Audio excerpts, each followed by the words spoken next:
Mortgage rates are skyrocketing to near 7%, and lenders are resorting to creative options to pull in borrowers. In the United States, refinancing activity has plunged, and sky-high home prices have excluded many new people from the market. As interest rates continue to climb, lenders rely on creative tactics to attract new buyers. In some instances, these options may be suitable or even preferable to a homebuyer, but in many cases, they are not. In this video, I will evaluate the 4 most common new mortgage gimmicks and detail why they may or may not be a good idea for the borrower. I'll start us off with an old classic that fell out of vogue around the 2008 financial crisis, but it has been rising in popularity as rates become more and more unaffordable. Drumroll, please. The adjustable rate mortgage, or ARM, has an interest rate that changes periodically. This means that payment amounts can change throughout the life of the loan. These mortgages are attractive to borrowers because their initial interest rate is lower than that of comparable fixed mortgages. Infamously, adjustable rate mortgages played a key role in the 2008 housing crash. Borrowers were enticed by low interest rates, but were priced out of their homes as rates began to soar. These mortgages tend to be a good option when you're financing a property for a short period of time, or if you're expecting a large increase in your income in the near future.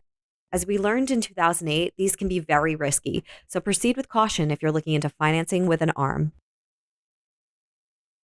Next up, we have the temporary rate buydown. These mortgages offer a lower fixed rate for the first year or a few years, and then bounce back to the original mortgage rate after that.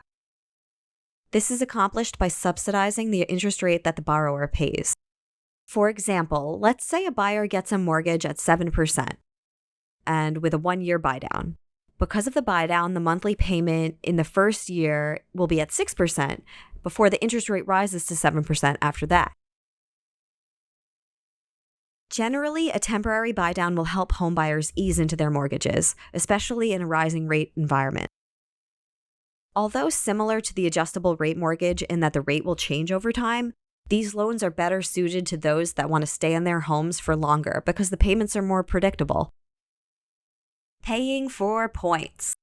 Mortgage points are a way to pay extra money at closing to lower your monthly payments overall. This upfront fee serves to lock in a lower interest rate for the whole life of the loan. Generally, you can buy up to 3 points, and each point typically lowers your loan's interest rate by about 0.25%, which really adds up over time. 1 point is equal to 1% of the mortgage, and the more points you buy, the lower your APR. This option may be appealing to buyers who plan on staying put for a long time so that they can recoup the cost of their initial investment. And last but not least, we have interest-only loans. With this option, you only pay interest for the first several years of the loan. This means that your monthly payment will be lower in the beginning. This can be enticing because it can help you afford a pricier home and provide a possible increase to your cash flow. On the downside, you're not building equity in your home and the low payments are temporary. These loans can be dangerous when used to buy a home that would otherwise be out of reach financially for the buyer. They may appeal to affluent buyers who desire flexibility to pay down the principal when they choose, i.e., when they get a windfall or a bonus. If you're applying for a mortgage, the onslaught of information can be daunting. Depending on your circumstances, some of these mortgage options may be a good choice, or they may not.